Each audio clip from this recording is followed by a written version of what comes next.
সম্মানিত সুধীমণ্ডলী, আমরা সূরা নূরের ৩৫ নম্বর আয়াত থেকে আলোচনা শুরু করব ইনশাআল্লাহ। আউযু বিল্লাহি মিনাশ শাইতানির রাজিম। বিসমিল্লাহির রহমানির রহিম।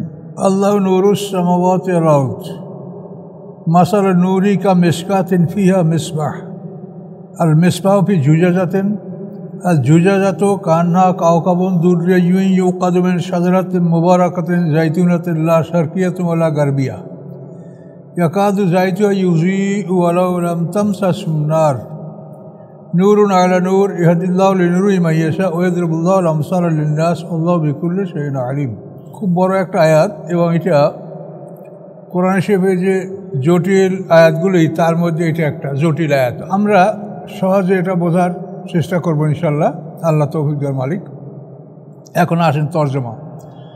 আল্লাহু নূরুস সামাওয়াতি ওয়াল আরদ, আল্লাহ আকাশ পৃথিবীর আলো।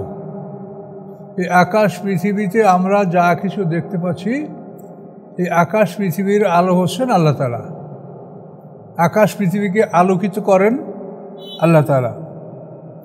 এখন এই আল্লাহর যে নূর, সেই নূরের দৃষ্টান্ত দেওয়া আছে। মাসালু নূরিহি, তার নূরের দৃষ্টান্ত কামিশকাতিন ফিহা মিসবাহ, যেমন একটা তাক যার মধ্যে একটা বাতি, মেসবাহ মানে চেরাগ, আর মেশকাত হচ্ছে ল্যাম্প স্ট্যান্ড, চেরাগদান মানে যাতে আলো রাখা হয় যেখানে। এটা অনেক সময় বিল্ডিংয়ে ছোট্ট করে একটু জায়গা করা হয়, ভেন্টিলেটর না, ওদিকে বাইরের সাথে যোগাযোগ নাই, ভিতরের দিকে ছোট্ট কুপরি করা হয়, কুপরি, এটাকেও মেশকাত বলা হয়। তা আল্লাহ বলছেন যে তার নূরের দৃষ্টান্তটা কেমন, যেমন একটা প্রদীপ আধার, একটু বাংলাটা কঠিন হয়ে যায়, প্রদীপ আধার, যেমন একটা প্রদীপ আধার, সেই প্রদীপ আধারের মধ্যে একটা আলো, মিসবাহ মানে আলো, আল মিসবাহ ফি জুজাজাতিন, এবং সেই আলোটা একটা কাঁচ পাত্রের মধ্যে, যেমন আমাদের বাল্বগুলো জ্বলে কাঁচ পাত্রের ভিতরে আলো, এরকম সে আলোটা ফি জুজাজাতিন একটা কাঁচ পাত্রের মধ্যে। আর জুজাজাত কাঁচ পাত্রটা কান্না দূর কাওকাবন দুররিয়্যুন ইউকাদু, এবং সেই কাঁচ পাত্রটা মনে হয় যেন কাওকাবন মানে নক্ষত্র, দুররিয়্যুন মানে উজ্জ্বল। সেই কাঁচপাত্রটা যেটার মধ্যে আলো, সেই কাঁচপাত্রটা একটা উজ্জ্বল নক্ষত্রের মতো, কাওকাবুন দুররিন, উজ্জ্বল নক্ষত্রের মতো। এবং এই আলোটা ইউকাদু জ্বালানো হয় মেন সাজারাতে মোবারাকাতেন, একটি বরকতময় বৃক্ষের তৈলের সাহায্যে, গাছের সাহায্যে মানে গাছের তৈলের সাহায্যে। ইউকাদু জ্বালানো হয় এই চেরাগটা, এই মেসবাহ, এই বাতিটা সাজারাতে মোবারকাতেন, একটা বরকতময় বৃক্ষ হতে, বরকতময় বৃক্ষের তেল হতে। সেটা কি? জাইতুনাতে, একটা জাইতুন গাছ। লা শারকিয়াতিন ওয়ালা গারবিয়া, সেটা পূর্ব প্রান্তেও নয় পশ্চিম প্রান্তেও নয়। একটা গাছ যদি মাঠের পূর্ব প্রান্ত থাকে তো বিকালের আলো সে পাবে না, অথবা একটা গাছ যদি মাঠের পশ্চিম প্রান্তে থাকে সে ভোরের আলো পাবে না। এই জন্য বলছে যে গাছটা পূর্ব প্রান্তেও নয় পশ্চিম প্রান্তেও নয়, গাছটা ঠিক মাঝে, যাতে সারাদিনের প্রচুর রৌদ্র সেই গাছটা পায়। এই রৌদ্র পাইলে সেই গাছের ফল খুব সুন্দর হবে এবং তেল খুব উজ্জ্বল হবে। এমন একটা গাছের তেল দিয়ে এই চেরাগটা জ্বালানো হয় যে গাছটা মাঠের মাঝখানে, পূর্ব প্রান্তেও নয় পশ্চিম প্রান্তেও নয়। কি বুঝতে পারছেন? ইয়াকাদু যাইতুহা ইউযি, মনে হয় যেন তার তেলই আলো দান করে, মানে তেলটা এত উজ্জ্বল, মানে তেলেই যেন আলো হয়ে যায়, আগুনের স্পর্শ ছাড়াই, এত উজ্জ্বল ওই তেল। ইয়াকাদু যাইতুহা ইউযিউ, মনে হয় যেন তার তেল আলো দান করে। ওয়ালাউ লাম তামসাসহু নার, যদি ওই তেলকে আগুন স্পর্শ না করে। তেলের সাথে যখন আগুন স্পর্শ করে তো খুব সুন্দর আলো হবে। তো এই তেলটা এত উজ্জ্বল যে আগুন স্পর্শ করার আগেই এই তেলটার থেকে আলো বিস্ফোরিত হয়। তো তেলটা কত উন্নত মানের তেল। নূরুন আলা নূর, আলোর উপরে আলো। এই যে আলোর দৃষ্টান্ত আল্লাহ বলেন ইহাদিল্লাহু লিনূরিহি মান ইয়াশা, আল্লাহ পথ প্রদর্শন করেন তার আলোর প্রতি তিনি যাকে চান। অর্থাৎ এই যে আলো, এটা সবার ভাগ্যে জুটবে না। এটা কি হবে? ইয়াদিল্লাহু লিনূরি মাইয়াশা, পথ প্রদর্শন করেন আল্লাহ তাআলা তার এই আলোর দিকে তিনি যাকে ইচ্ছা করেন। তাহলে এই আলোটা সবার ভাগ্যে জুটবে না। ওয়াদরিবুল্লাহুল আমসালা, বর্ণনা করেন আল্লাহ তাআলা দৃষ্টান্ত লিন্নাসে, মানুষের জন্য। আল্লাহু বিকুল্লি শাইইন আলিম, আল্লাহ সব কিছু সম্পর্কে অবগত। তাহলে এখন এর দ্বারা কী বোঝাচ্ছে? একটা মানুষ বোঝাচ্ছে যে আল্লাহ মানুষ যে আমরা আমাদের সৃষ্টি করছেন, সৃষ্টিগতভাবেই কিছু মানুষের মধ্যে আল্লাহ তাআলা এমনভাবে নফসে মুতমাইন্না উজ্জ্বল করে দিয়েছেন যে এই নফসে মুতমাইন্নার সাথে যদি আল্লাহর ওহী সংযুক্ত হয় এ তো আগুন, নূর, তাহলে তো ব্যাপক আলো হবে। কিন্তু এই নফসে মুতমাইন্নার সাথে আগুনের স্পর্শ ছাড়াই সে আলো দেয়। যেমন মুহাম্মদ সাল্লাল্লাহু আলাইহি ওয়াসাল্লাম, তিনি নবুয়ত পাওয়ার আগেই তিনি কত ভালো ভালো কাজ করেছেন এবং এই বিষয়টা তার কাছে এতই প্রবল ছিল। যেমন আলামনাশা সূরা দেখেন যে অবাদায়না আঙ্কা বেজরাক, আমি অপসারণ করেছি আপনার থেকে আপনার বোঝা। কি বোঝা? আল্লাযী আনকাদা জাহারাক, যে বোঝা আপনার পিঠ ভেঙে দিচ্ছিল। তো পিঠ ভাঙে বোঝায় তো মানে আরোই মন বসতে না হলে তো পিঠ ভাঙবে না। এত বড় বোঝা আল্লাহ রসুলের পিঠে কি ছিল? এই বোঝা হলো যে সমাজের কুসংস্কার, এই সমাজে যে অন্যায়, অত্যাচার, জুলুম, মানুষের মালামাল রেখে দেওয়া হতো, টাকা পয়সা দেওয়া হতো না। তো এই যে মানুষের উপরে অত্যাচার, জেনা, জুলুম, নারীদের উপর অত্যাচার, কন্যা সন্তান জ্যান্ত কবর দেওয়া, এগুলি চিন্তায় আল্লাহ রসুলের পিঠ ভেঙে যাচ্ছিল। কিন্তু তখন তো তিনি নবুয়ত লাভ করেন নাই, করছেন? এই কথা আল্লাহ বলছে যে এই তেলটা এমনই যে আলো মানে তার সাথে আগুনের স্পর্শ ছাড়াই এই তেলটা আলো দিতে পারে। তার মানে আমরা রাসূল পাক সাল্লাল্লাহু আলাইহি ওয়াসাল্লামের জীবন থেকে দেখছি যে তিনি ওহী প্রাপ্তের আগে এই ধরনের কঠিন বিষয় তিনি সিদ্ধান্ত নিয়েছেন। হালফুল ফুজুল সংগঠন করেছেন, হেরাগুয়া ধ্যান করেছেন, কি করলে এটা সমাধান করা যায়। আল্লাহ বলেন ওয়াদানা আঙ্কা বেজরাক, আমি তোমার বোঝাকে অপসারণ করে দিয়েছি। ওহী নাজিল করে এই আলো দিয়ে তোমার তেলের সাথে আলো যোগ, এখন তুমি বিশাল আলোর মালিক। কি বুঝতে পারছেন সেটা? এই কথাটা আল্লাহ বলছেন যে এই আলোটা, আল্লাহ নূরের আলোটা এমন যে এটা এমন একটা তেল যে আলো আগুনের স্পর্শ ছাড়াই সে আলো দিতে পারে। যেমন আমরা মুহাম্মদ সাল্লাল্লাহু আলাইহি ওয়াসাল্লামের জীবনে দিতে, অন্যান্য পয়গম্বরদের জীবনে ওই রকমই। মুসা আলাইহিস সালাম ঘুষি মারিয়া কিপ্তেকে হত্যা করে তিনি তো সাথে সাথে আল্লাহর কাছে মাফ চাইলেন এবং বললেন যে আল্লাহ, এটা আমলের শয়তানের আমল, আপনি আমাকে ক্ষমা করে দেন। এটাও তো তার মধ্যে একটা নবুয়তের আগেই তার মধ্যে আল্লাহ তাআলা এই জ্ঞান দিয়েছেন। ইব্রাহিম আলাইহিস সালাম অতি বাল্য বয়সেই তাকে আল্লাহ তাআলা হেদায়েত দান করেছেন। তো এটা আল্লাহ বলে যে আল্লাহর এই নূর, এই নূরের প্রতি আল্লাহ যাকে পথ দেখান সেই এই পথ দেখতে পায়, এটা সবাই পাবে না। আশা করি আল্লাহ আমাদেরকে বঞ্চিত করেন নাই, যার জন্য আমরা আল্লাহর কোরআনের পথে থাকতে পেরেছি। কেমন এটা আমরা আশা করি। এই আলোটা সবার ভাগ্যে জুটবে না। তো এই কথাটাই আল্লাহ বলছে ইয়াদিল্লাহু লিনূরি মাইয়াশা, এই আলোর প্রতি আল্লাহ পথ দেখান তিনি যাকে ইচ্ছা করেন। এখানে আল্লাহ সমালোচনা করার কোনো ইখতিয়ার আমাদের নাই। আমরা এইটার সংক্ষিপ্তকারী আলোচনা করলাম। এগুলো কিন্তু তাফসিরে এমন কিছু আসে যেটা আপনি পড়তে গেলে আপনার মাথা খারাপ হয়ে যাবে, বুঝতেই পারবেন না যে কী পড়ছেন আপনি, মনে হয় তাফসিরে মাথা না। এগুলো এমন জটিল জায়গা যে আপনি মানে কোনো দিশাই করতে পারবেন না তাফসিরে ওনারা যা লিখেছে।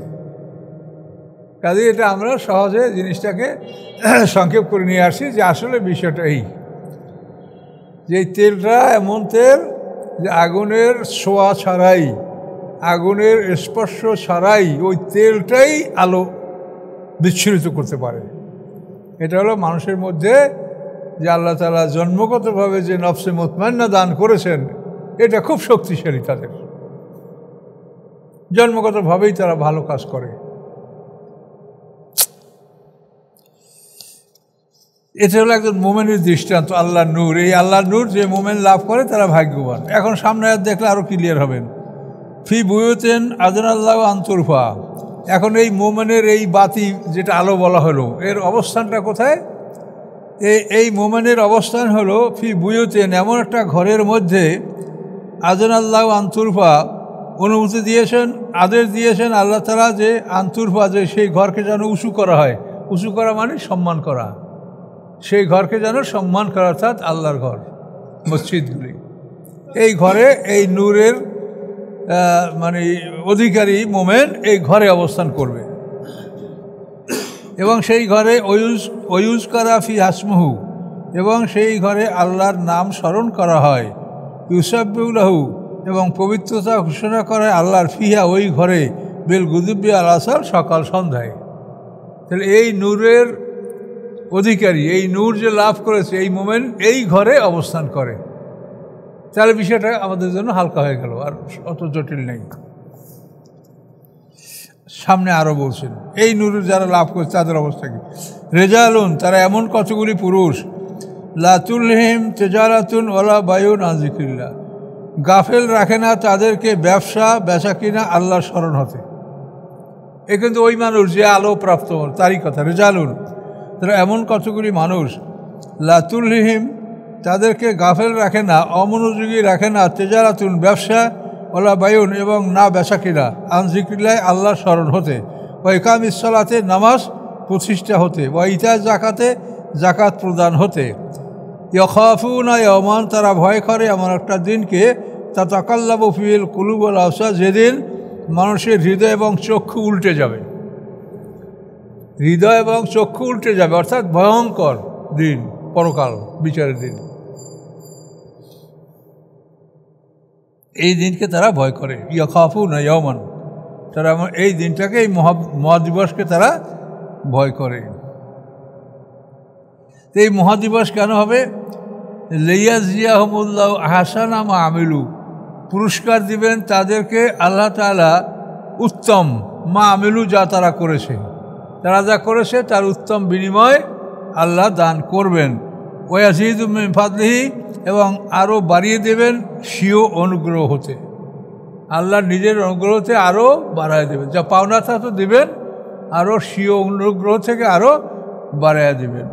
আল্লাহ ইয়ারযুকু মান ইয়াশাউ বিগৈরি হিসাব, আল্লাহ জীবিকা দান করেন যাকে তিনি ইচ্ছা করেন বিনা হিসাবে। আচ্ছা, এই গেল একটা। আবার আর একটা দৃষ্টান্ত সামনে, আল্লাযিনা কাফারু, এবং যারা অবিশ্বাসী, আমালহুম কাসারাবিন, তাদের আমলগুলি মরীচিকার মতো। সারাব মানে মরীচিকা। আল্লাযিনা কাফারু, যারা অবিশ্বাসী, আমালহুম, তাদের আমলগুলি মরীচিকার মতো। বিকিয়াতেন, মরুভূমিতে, কিয়া মানে মরুভূমি, মরুভূমিতে মরীচিকার মতো। ইয়াসাবু জমানু মা, ধারণা করে পিপাসু, তৃষ্ণার্ত, উহাকে পানি। তৃষ্ণার্ত মরীচিকাকে পানি মনে করে, যে ওখানে পানি ঢেউ খেলছে। হাতে ইয়া যাহু, এমনকি যখন সে ওই মরীচিকার কাছে চলে আসে পানি মনে করে, লাম ইয়াজিদু শাইয়া, সেখানে সে পায় না কোনো কিছু, দেখে যে বালু আর বালু, কিছুই নাই।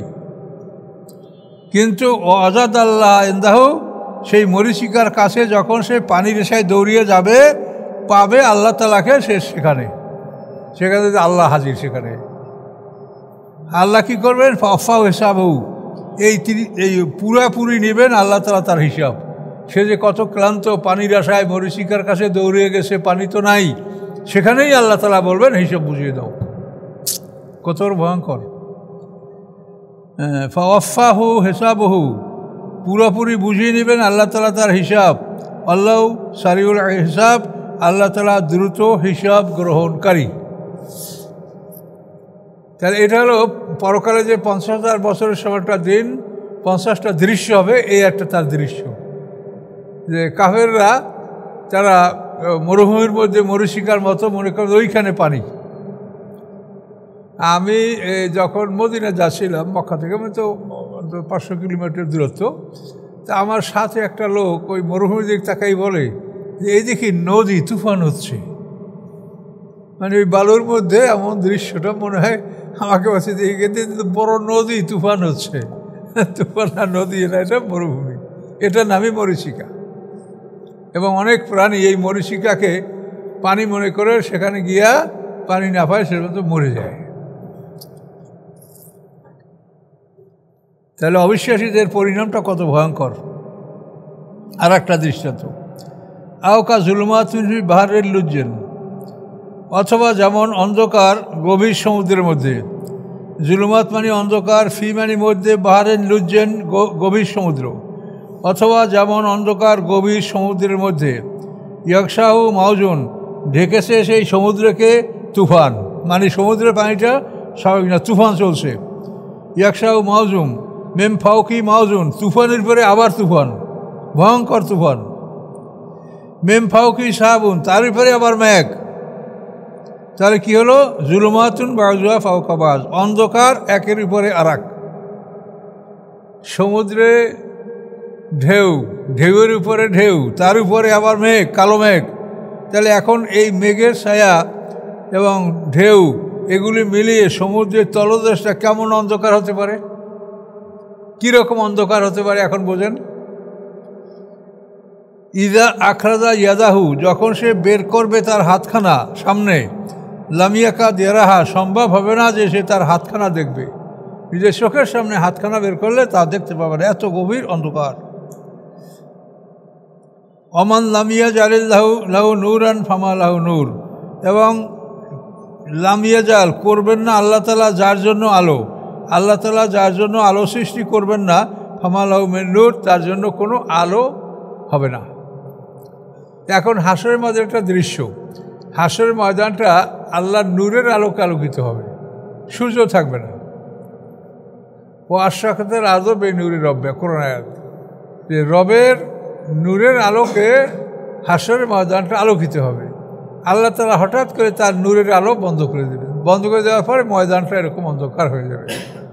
সব মানুষ, ভালো মন্দ নেক বদ, সবাই এই অন্ধকারের মধ্যে পড়ে যাবে। এটা আর একটা দৃশ্য। তো এখন আল্লাহ বলছেন এই অন্ধকারের মধ্যে আল্লাহ যার জন্য আলো সৃষ্টি করবেন না, সে আলো পাবে না। এখন এটা সূরা হাদীদের মধ্যে এইটা বিস্তারিত আলোচনা পাবেন। সেখানে আল্লাহ তাআলা বলছেন যে এই অন্ধকারের মধ্যে আল্লাহ তাআলা মুমিনদের সামনে এবং ডান দিকে আলো জ্বালিয়ে দিবেন।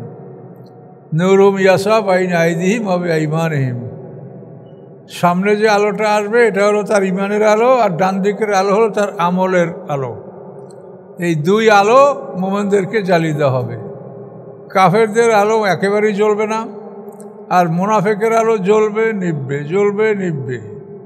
আলোকিত হলে চলবে, অন্ধকার হলে থেমে যাবে, যে সূরা বাকারায় যেটা আছে। এই তো এইভাবে একটা দৃশ্য হাসরের ময়দানে আল্লাহ সৃষ্টি করবেন। কত ভয়ঙ্কর, 50,000 বছর সময় একটা দিন। এই দিনে এই সব অনুষ্ঠানগুলি পার হতে হবে সকল। তো মুমিনরা তো এই আলোতে সামনে অগ্রসর হবে এবং তারা অগ্রসর হতেই থাকবে, আর মুনাফিকরা যা অন্ধকারে মানে দাঁড়িয়ে থাকবে, আলোতে চলবে। এক পর্যায়ে যখন আরাফের কাছাকাছি যাবে তখন মুনাফিকদের আলো চিরতরে নিভে যাবে। তখন মুনাফিকরা অনুরোধ করবে এই মুমিনদেরকে, উনজুরুনা নাকতাবিস মিন নূরিকুম, যে তোমরা একটু অপেক্ষা করো, তোমাদের আলো থেকে আমরা একটু আলো সংগ্রহ করব।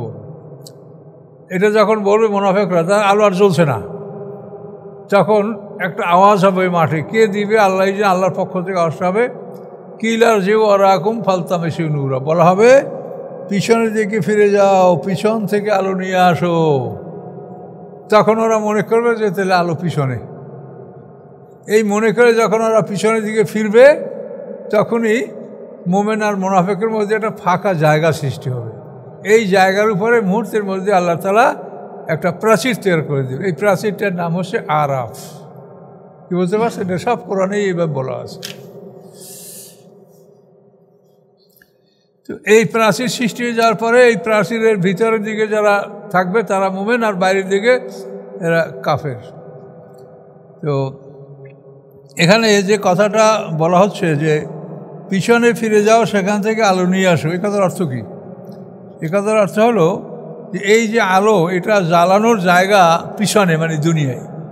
এখানে এই আলোটা জ্বালানোর মতো কোনো ব্যবস্থা নেই, কোনোভাবে এই আলো এখানে জ্বালানো যাবে না। এটা জ্বালানোর জায়গা হলো দুনিয়া। তা পিছনে ফিরে যাও মানে দুনিয়ায় যাও, দুনিয়ায় যেয়ে আলো জ্বালায় এখানে আসো। দেখেন অবস্থা কী। তাহলে এখন এটা আমাদের বুঝতে হবে যে আলো জ্বালাবার জায়গা হলো এই পৃথিবী। এই পৃথিবীর বাইরে গেলে এই অন্ধকারে আলো জ্বালানোর কোনো ব্যবস্থা নাই। কীভাবে আল্লাহ বলছে, সেইটা কী বলার আছে বলেন? যে ওরা এভাবে পিছনে ফিরে যাবে আলোর জন্য, আর মাঝখানে ফাঁকা হবে, এর মধ্যে আল্লাহ প্রাচীর স্থাপন করবেন। এটার নাম হলো আরাফ, উঁচু স্থান। এটা কোরআন শরীফে বিভিন্ন জায়গায় আছে, মোটামুটি আমরা এখানে বললাম। সামনে আল্লাহ বলেন কি দেখেন, আলাম তারা আন্নাল্লাহ ইউসাব্বিহু মান ফিস সামাওয়াতি ওয়াল আরদ ওয়াত-তায়রু সাফাত। আপনি কি দেখেন না হে রাসূল, নিশ্চয়ই আল্লাহ তাআলা তিনি কেমন, ইউসাব্বিহু লাহু পবিত্রতা ঘোষণা করে তার, মান ফিস সামাওয়াতি ওয়াল আরদ যারা আছে আকাশের মধ্যে পৃথিবীর মধ্যে। আকাশের মধ্যে আছে অসংখ্য ফেরেশতা, তারকারাজি, গ্রহ নক্ষত্র, চন্দ্র সূর্য, এরা সবাই, এবং পৃথিবীতে যারা আছে সবাই আল্লাহর পবিত্রতা ঘোষণা করে যে আল্লাহ পবিত্র, তার সন্তান নাই। ওয়াত-তায়রু সাফাত, এবং পাখিগুলি ডানা মেলে, পাখিগুলি ডানা মেলে আকাশে, তারা আল্লাহর পবিত্রতা ঘোষণা করে। কুল্লুন কদ আলেমা সালাতুহু ওয়া তাসবিহু, প্রত্যেকেই অবশ্যই জানে তার প্রার্থনা এবং তার পবিত্রতা ঘোষণা করা। কিভাবে সে আল্লাহর উদ্দেশ্যে সালাত কায়েম করবে এবং কিভাবে সে পবিত্রতা ঘোষণা করবে, এটা পাখিরাও জানে, আর আকাশে অন্যান্য যারা আছে তারাও জানে। কুল্লুন, সবাই।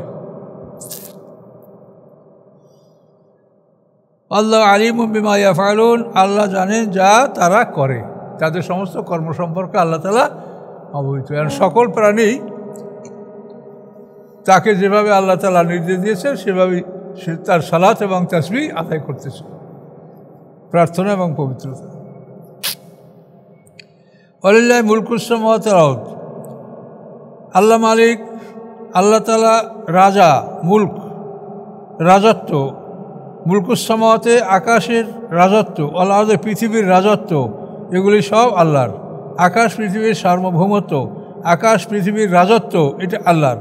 ওয়াইলাল মাসির, এবং আল্লাহর কাছেই সকলের প্রত্যাবর্তন, সবাই আল্লাহর কাছে প্রত্যাবর্তিত হবে। আলাম তারা আন্নাল্লাহ ইউজি সাহাবান, আপনি কি দেখেন না নিশ্চয়ই আল্লাহ তাআলা ইউজি সাহাবান, মেঘমালা ভাসিয়ে রাখেন। ইউজি সাহাবান, মেঘমালা ভাসিয়ে রাখেন।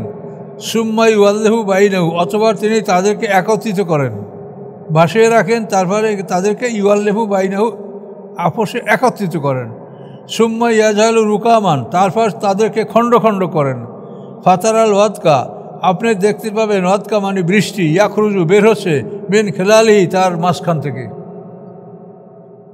একত্রিত করার পরে সেগুলিকে আবার খণ্ড খণ্ড করেন, এর ভিতর থেকে বৃষ্টি বের হয়ে আসে।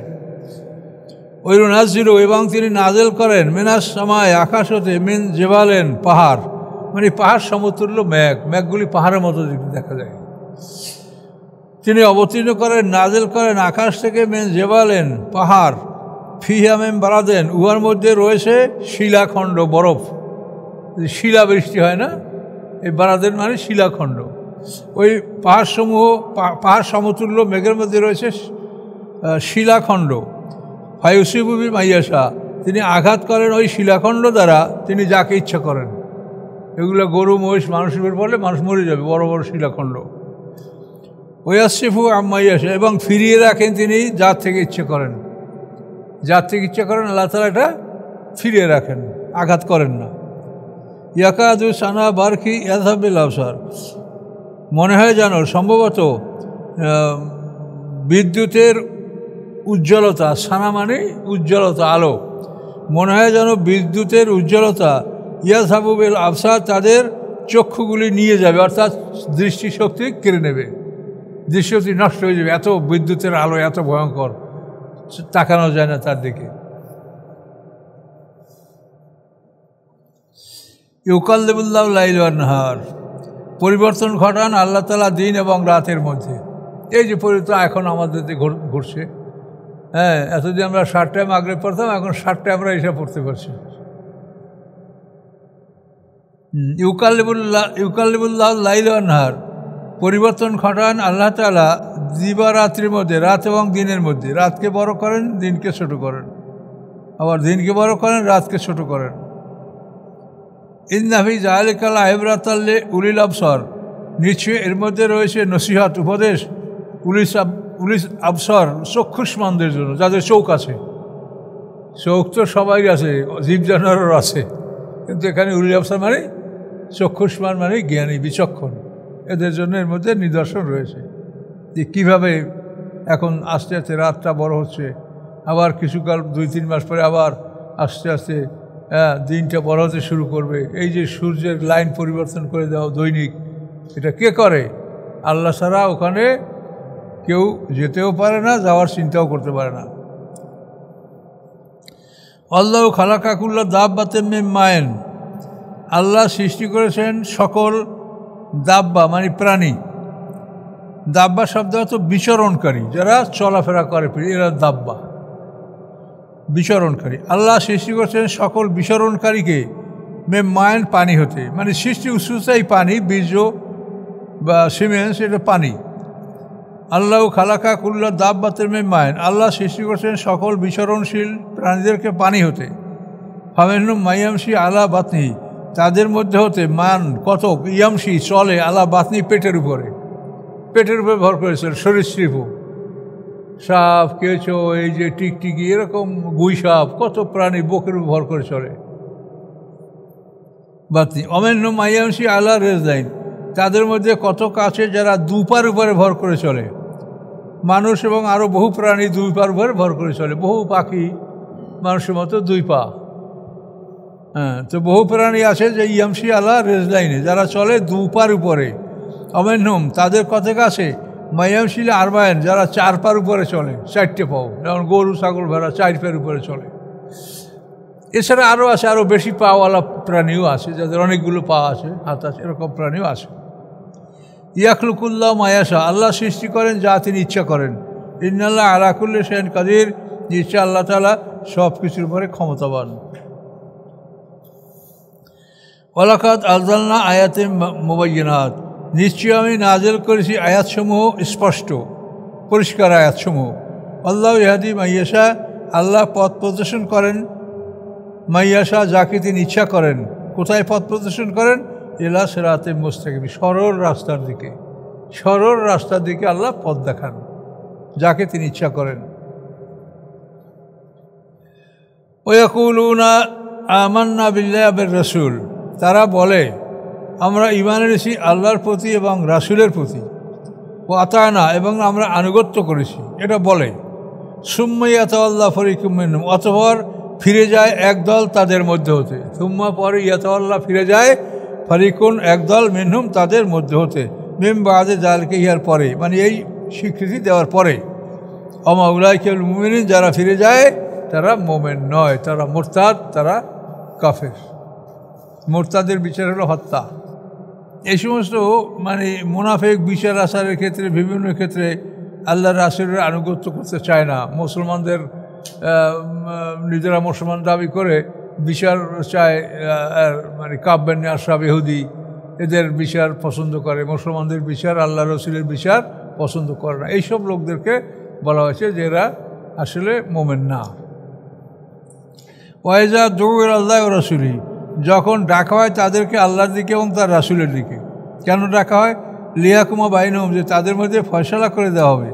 এজা ফারিকুম, তখন একদল, মিনহুম, তাদের মধ্যে হতে মুরিদুন, তারা ফিরে যায়, ঘাড় ফিরিয়ে, মুখ ফিরিয়ে চলে যায়। মানে আল্লাহ এবং আল্লাহ রসুলের ফয়সালা মানতে তারা রাজি না।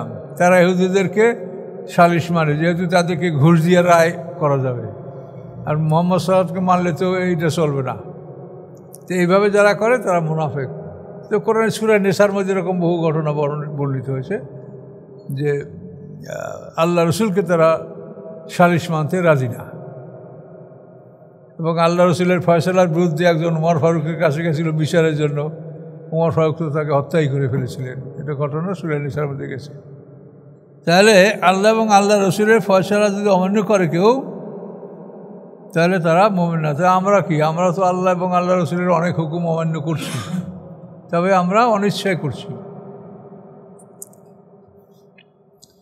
ওয়াইয়াকুল লামুল হক ইয়াতু ইলাই মুজিনিন, যদি হয় তাদের জন্য কোনো অধিকার, মানে তারা কোনো কিছু পাবে রাসূলের কাছে, গনিমতের মাল, ধন সম্পদ, এটা এই অধিকার যখন তাদের জন্য প্রমাণিত হয় যে অধিকার আছে পাবে, ইয়াতু ইলাইহি মুজিনিন, তখন তারা আসে ওই তাদের প্রাপ্য গ্রহণ করার জন্য অবনত মস্তিষ্কে। তখন একেবারে বিনয়ীভাবে আসে যে আমাদের পাওনাটা দেন, আমাদের ভাগের অংশটা দেন। যুদ্ধ করে নাই, পাশে ছিল, তাও তো দলে থাকলে অংশ পাবে।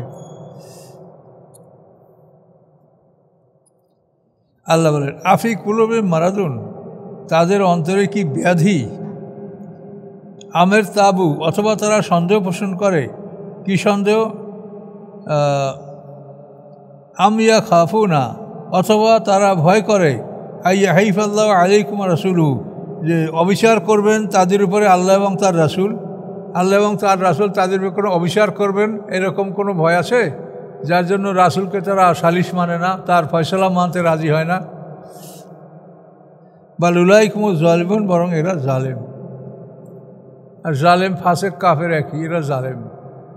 তাহলে আল্লাহ এবং আল্লাহ রসুলের ফয়সালা যারা অমান্য করে তারা মুমিনদের মধ্যে গণ্য নয়। এ পর্যন্ত শেষ হলো। এগুলো একটু কঠিন, আজকাল জায়গাগুলো একটু কঠিন, বারবার পড়বেন, দৃষ্টান্তগুলা কঠিন কোরআনের।